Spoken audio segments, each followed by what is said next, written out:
So for first period, I decided to analyze my lesson by seeing how students worked together in a group.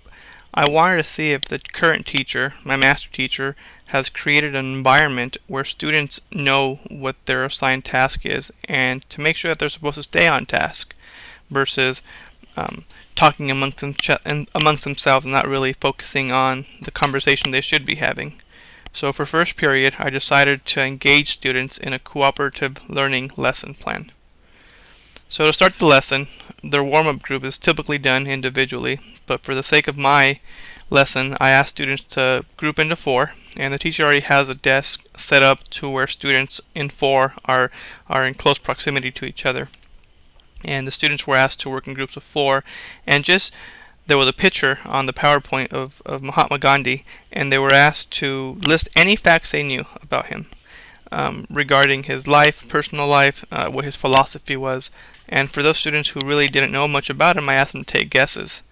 And the students worked in groups of four. And I noticed as I walked around the room for first period, there were some students who were kind of off task and they were kind of sleepy still. So I engaged them. I walked around the room and I joked with them, kind of like how our new teacher book advocates to do as a new teacher. Let them know that you want them to stay on task.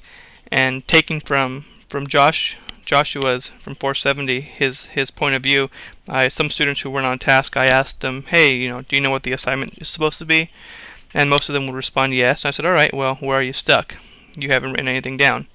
And they said, no, we're just thinking. And then I'd walk away and I'd hear them start to work on the task. So that was kind of a nice observation that I had. After we did that, we had all the students share their information. I called on each group and they each had a representative. I like this for ELD students because it lowered the affective filter for them. They knew they were going to have to speak. On the same token, though, they were listening to their peers interact with each other and engaging in conversations on a smaller scale with their groups of 3 or 4 people. So I liked the fact that I saw a lot of ELD participation. Moreover, I saw that students came up with more answers. So if they were stuck and they didn't know, some of their peers might spark a light in their mind. If they said, well, he's from India, and then they would kind of catch on and say, oh yes, I remember, and they'd go on listing other factors about Gandhi. Furthermore, it develops the students' basic interpersonal communicative skills. They like I mentioned, they're talking to each other. And for the advanced learners, I like this because it gave them a you are the teacher strategy. They kind of facilitated amongst their group of 4. They took the initiative. I saw them taking notes and listing drafts and engaging their peers who weren't really cooperating. So I really liked this strategy. It was a good implementation on my part to have the students work in group of 4s. The PowerPoint worked kind of the same way. I made sure I had a lot of pictures and short videos.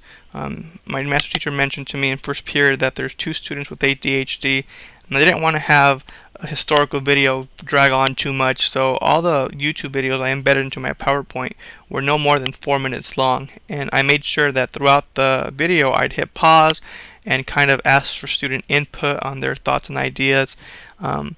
Once or twice I saw students kind of put their head down and I wasn't sure of how to engage them without causing a scene or having all the students turn to them. So that'll lead me to my next point, analysis of this lesson, which is my room for improvement. And one of my teacher's recommendations was making sure that students stay on task. So I have a hard time going up to a student and tapping him on the shoulder and asking him to participate because initially I told my master teacher that I felt that the students didn't really respect me enough as a teacher because they knew I was here doing my observations. And he fully supported me. He told me that I was a teacher, so that he would fully back me up in approaching a student and making sure that they stay on task. So I had to work on that throughout the day in the lessons that preceded this lesson, or that came after, I'm sorry. So, and another room for improvement when I think about this first lesson, I think would be having students draft their responses. At the very end, I had them compare 2 scenarios, Gandhi's movement to another scenario of their choosing.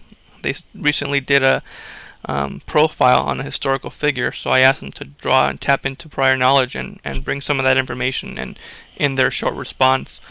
But some students had a hard time, so I'm wondering if maybe I should have grouped students into groups again and had them collaborate together and draft one short response and then present it to the class. That would have given time for students to talk amongst each other and had them refine their skills in public speaking versus having them do an assignment on their own. Additionally, I wish I would have kind of had more interaction with the students as I went to the PowerPoint. I kind of feel that I lectured a little too long. I tried to make it interactive. I had a lot of pictures, so there was a lot of imagery, not too many words on the slides, and videos every other slide. But I wish there would have been more dialogue between student and teacher. It wasn't as student-centered as I'd like it to be. Although, in terms of flow, it went pretty well. There were a few times it wasn't the first lesson, so I still wasn't as familiar with the content as I wanted it to be. But as the day progressed and I kind of taught that same aspect of the lesson, which was a PowerPoint, I became more streamlined and I was able to become a little bit more effective, I think. But overall, I like the idea of cooperative learning, and I seek to integrate it more in my future lessons. Thank you.